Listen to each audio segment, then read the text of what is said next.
On July 31st, Universal released a look at the last of the 5 themed lands at Epic Universe with Harry Potter's Ministry of Magic.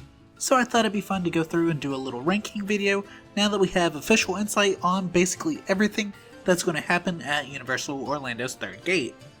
This is going to be based on a number of factors, including how hyped I am for the land, how well it seems to live up to the source material, and of course, the interactives at play. So let's dive right into this. Number 5, Celestial Park.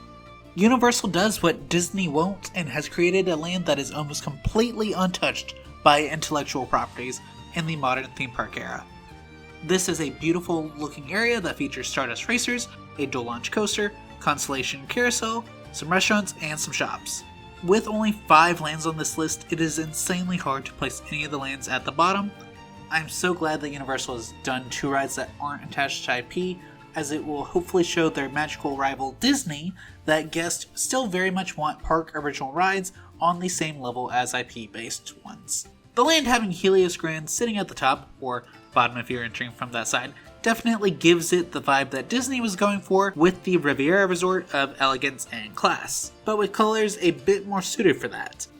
Unfortunately, there just isn't too much to say about the land right now, but I feel certain this is going to be one to really explore once the park fully opens next year.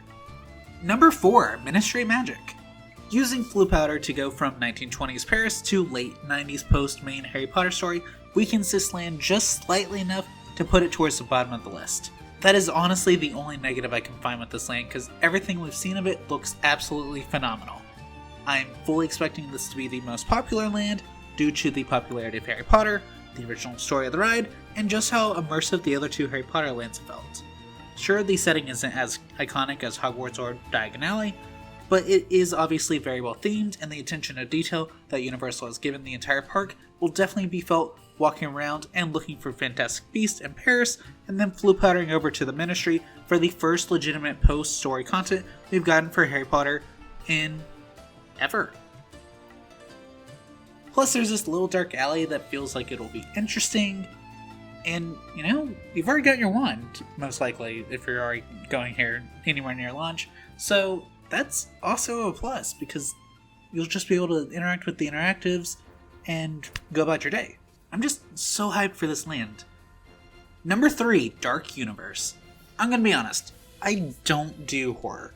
Not a big fan of it, even if it's Resident Evil and I have the bazooka unlocked. But this land looks absolutely insane.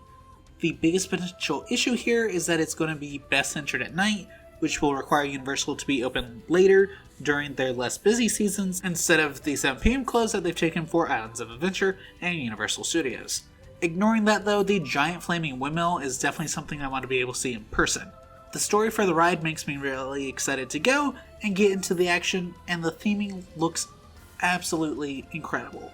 I am so ready to enter this land. The meet and greets seem really cool, though I honestly don't know how much I'll be partaking in those. Again, because I don't do horror.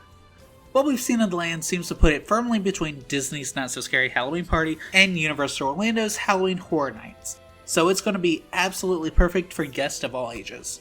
Number 2, Isle of Berk. How to Train Your Dragon is another amazing book series turned movie franchise, and it makes me extremely happy to see how faithful this is going to be. Universal has slowly been playing catch-up to Disney's immersive theming, but I honestly think Isle of Berk might be the best showcase of Universal actually being toe-to-toe with Disney. Unlike the worlds of Harry Potter and Nintendo, Isle of Berk isn't surrounded by high walls to hide the ride buildings and block out the rest of the park. It's just got trees. We'll have to wait and see how truly immersive it feels in person, but between the concept art fly-through and the model at the preview center, it looks like this will be the most impressive of the various lands, as there's nothing to hide. It is all out in the open. The rides look like they're going to be a lot of fun, and I'm really going to have to figure out how to split my time between all these lands to figure out what's truly the most immersive. Plus, they're testing Toothless flying around. Disney's got some catching up to do now. Anyways, we're not quite done yet. Number 1, Super Nintendo World. What feels like a lifetime ago at this point, Nintendo announced that they were partnering up with Universal to create lands themed to iconic Nintendo franchises, with one of those lands coming to Universal Orlando. I've tried to stay on top of that news as much as possible over the years since it was first announced, all the way back in 2015. Honestly, it's not unfair to the other 4 lands, as I have spent the better part of a decade anticipating this land opening. Being unable to go to the clones of it at Universal Japan and Universal Hollywood, I've done my best to not spoil myself on these secrets, while still trying to make sure I didn't miss something major, such as the Gold Maya Power-Up Band that was initially released for the 2-year anniversary of Super Nintendo World Japan. The Power-Up Bands are about $30 cheaper than the Harry Potter ones, don't rely on infrared cameras, so the interactives can still continue after a storm, and unlike both the wands and Disney's Magic Band Plus, can currently be used when you bring it home via the Nintendo Switch, Nintendo 3DS family systems, and the Nintendo Wii U.